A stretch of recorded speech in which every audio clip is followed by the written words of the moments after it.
本日のニュース一覧です。1、豪州空軍アムラーム、後継に AIM-260 を取得へ。2、インド空軍向けの多用途輸送機60機を調達する大型入札を開始。3、米空軍、射程 560km、JDAM、LR の初期生産を承認。4、なんと、横須賀母港の原子力空母、ジョージ・ワシントンを中東へ。世界のミリタリーニュース。新防衛研究チャンネルのセカンドチャンネルである、当チャンネルでは、世界の軍事関連ニュース、軍事テクノロジーについてお届けしていく予定です。不定期投稿となりますので、チャンネル登録、ベル登録をしていただけると、最新コンテンツがお知らせされますので、ぜひご検討ください。それではコンテンツをお楽しみください。オーストラリアがアメリカの次世代長距離空対空ミサイル AIM-260 JATOM の導入と将来的なロケットモーターの国内生産を視野に入れた動きを進めています。AIM-260 は現在アメリカ軍やオーストラリア軍が使用している AIM-120 アムラームを将来的に置き換えるため、ロッキード・マーティンが開発している最新鋭の長距離空対空ミサイルです。オーストラリアは最大450発の AIM-260 を取得する計画を進めており、実現すれば最初の海外ユーザーになると見られています。AIM-260 が AIM-120 と大きく異なるのは、長距離での空対空戦闘能力です。AIM-260 の射程や誘導方式など、詳しい性能は現在も機密扱いですが、中国の PL-15 など長射程空対空ミサイルへの対抗を目的の一つとして開発されており、AIM-120 を大幅に上回る射程を実現することが目標とされています。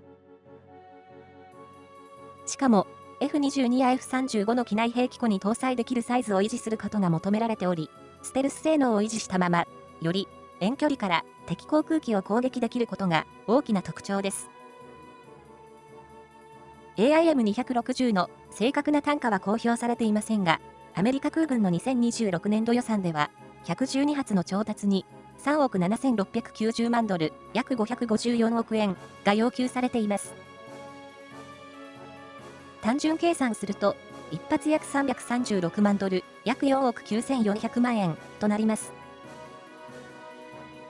これに対して、AIM-120 は、同じ2026年度予算で、483発に6億6510万ドル、約978億円が計上され、単純計算すると、1発約138万ドル、約2億円となります。単純比較では、AIM-260 は、AIM-120 のおよそ 2.4 倍の価格になります。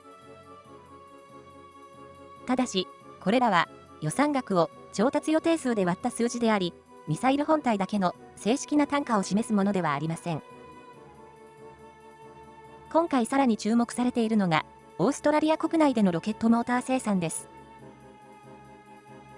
オーストラリア政府は、2026年4月、国内で固体燃料ロケットモーターを生産するため、最初に1億2690万オーストラリアドル、約137億円を投資すると発表しました。ノースロップ・グラマン・オーストラリアが主要な産業パートナーに選定され、ニューサウスウェールズ州マルアラにある政府所有の弾薬工場を活用して生産能力を構築します。まず、2030年までに GMARS 用ロケットモーターの生産を開始し、2033年には複数種類の固体燃料ロケットモーターを大量生産できる専用施設を稼働させる計画です。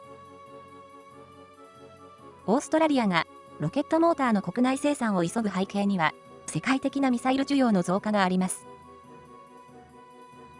オーストラリア国防省も固体燃料ロケットモーターについて、世界的な需要がアメリカ防衛企業の供給能力を上回り、ミサイル増産を妨げる重要なボトルネックの一つになっているとしています。オーストラリアは、すでに GMARS の国内生産を開始しており、将来的には年間最大4000発を生産できる体制の構築を進めています。つまり、オーストラリアが目指しているのは、完成したミサイルをアメリカから購入するだけではなく、誘導装置やロケットモーターなど主要部品まで国内で製造できる兵器産業基盤を構築することです。AIM-260 についても、将来的にロケットモーターをオーストラリアで製造できるようになれば、アメリカに集中している次世代空対空ミサイルのサプライチェーンを同盟国へ分散できる可能性があります。AIM-260 の導入は、オーストラリア空軍の長距離航空戦闘能力を強化するだけではなく、インド太平洋で大量のミサイルが必要となる有事を想定し、アメリカとオーストラリアがミサイルを継続的に生産できる体制を構築する動きとしても注目されます。インド国防省がインド空軍向けの多用途輸送機60機を調達する大型入札を開始しました。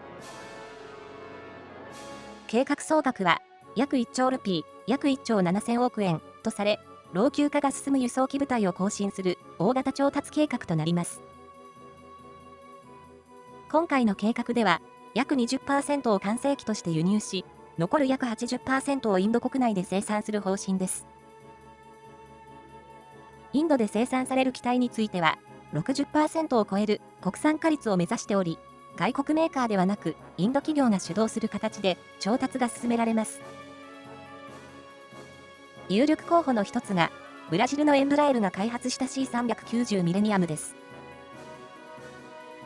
エンブラエルは、インドのマヒンドラディフェンスと提携し、C390 のインド国内生産を提案しています。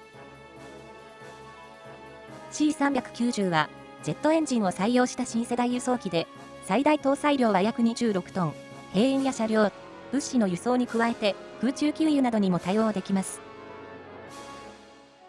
もう一つの有力候補が、ロッキード・マーティンの C130J スーパーハーキュリーズです。インド空軍は、すでに12機の C130J を運用しているため、既存の整備、訓練、運用基盤を利用できることが大きな強みとなります。ロッキード・マーティンは、インドのタタと提携しており、採用された場合には、インド国内での生産を進めることになります。さらに、ロシアのイリューシンも候補として挙げられており、ヒンドスタンエアロノーティクスとの協力が検討されています。インド空軍は、当初、18トンから30トン程度の貨物搭載能力を持つ輸送機を40機から80機導入する構想を検討していましたが、今回の計画では60機の調達へ具体化しました。これらの輸送機は、兵員や装備を迅速に輸送するだけではなく、空中給油機として使用することも想定されています。インド空軍では、現在、C130J や大型輸送機 C17 に加え、旧ソ連製のアントノフ32やイリューシン76などを運用しており、特に老朽化したアントノフ32の後継機確保が長年の課題となっています。インドは別の計画でエアバス C295 の大量導入も進めており、こちらも大部分がインド国内で生産されます。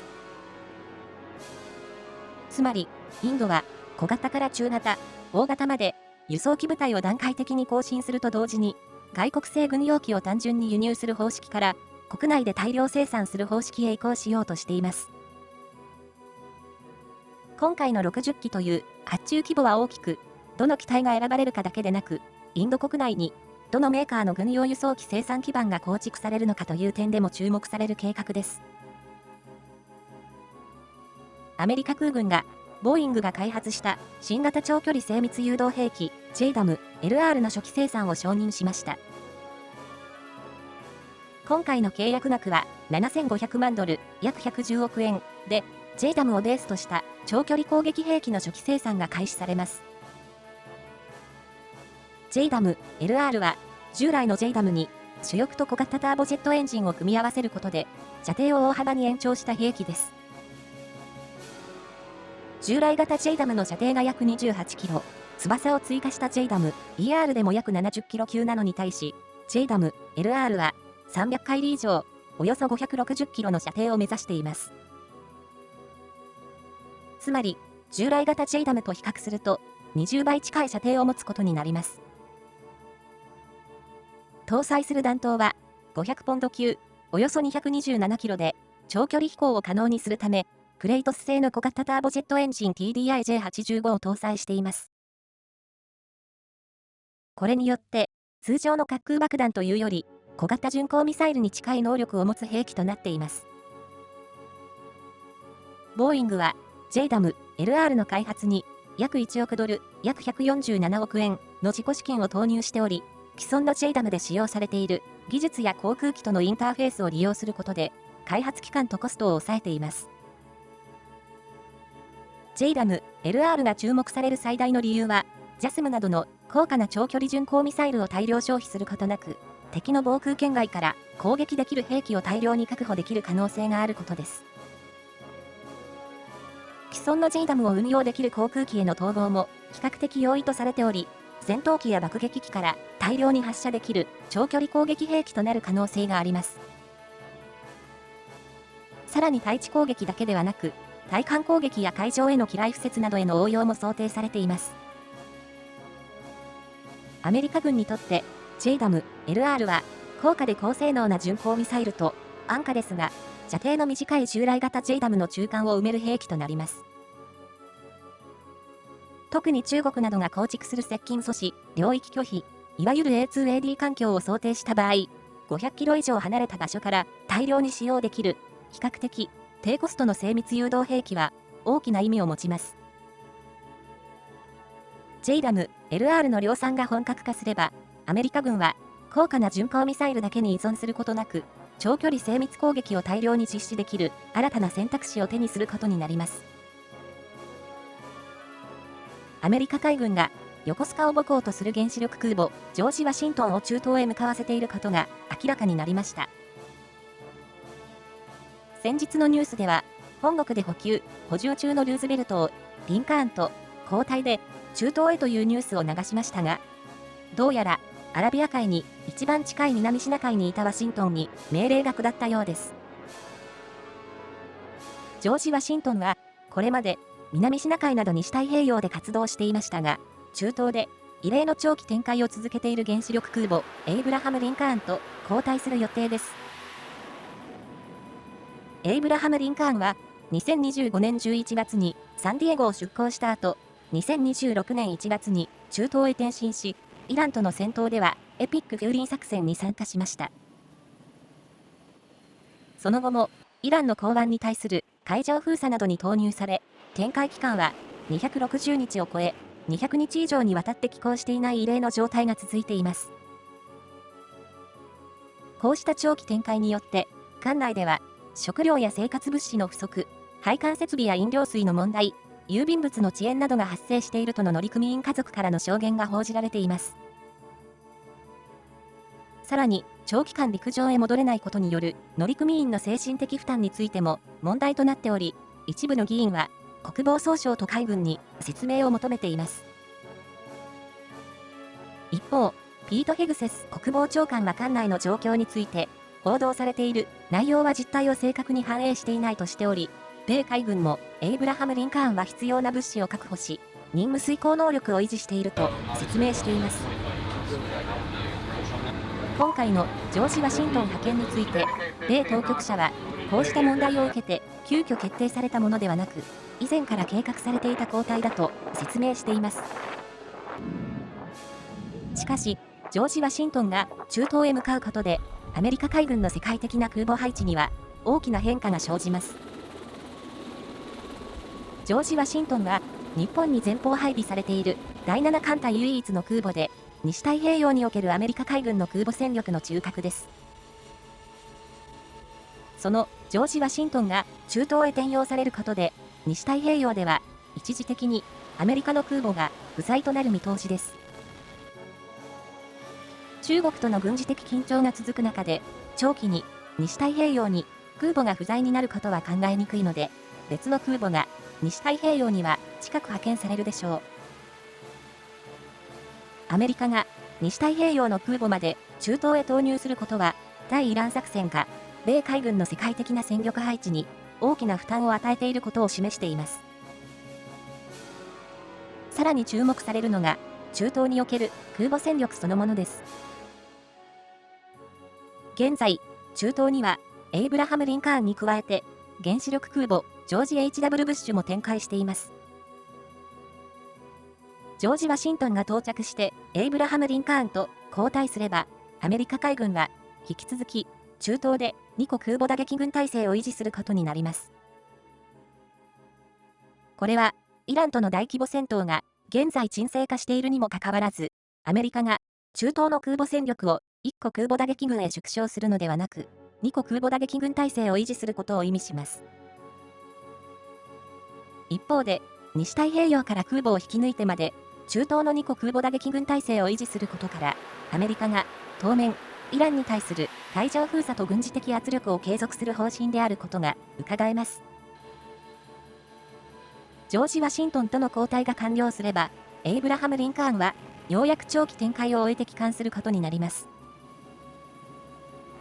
しかし、今回の交代は、単なる一隻の空母の帰還ではなく、インド太平洋の前方配備空母まで中東へ投入しなければならないほど、対イラン作戦がアメリカ海軍の空母運用を圧迫していることを示す動きとして注目されます。新防衛研究チャンネル、セカンドのコンテンツはいかがでしたでしょうか。チャンネル登録、ベル登録、いいねをお待ちしております。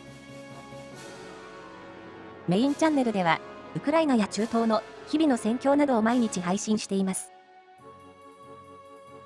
また、姉妹チャンネル、近藤機関では、構造で読み解くをテーマに、軍事、外交、政治など様々なことについて考察しています。お時間があれば、これらのチャンネルもご覧いただけると嬉しいです。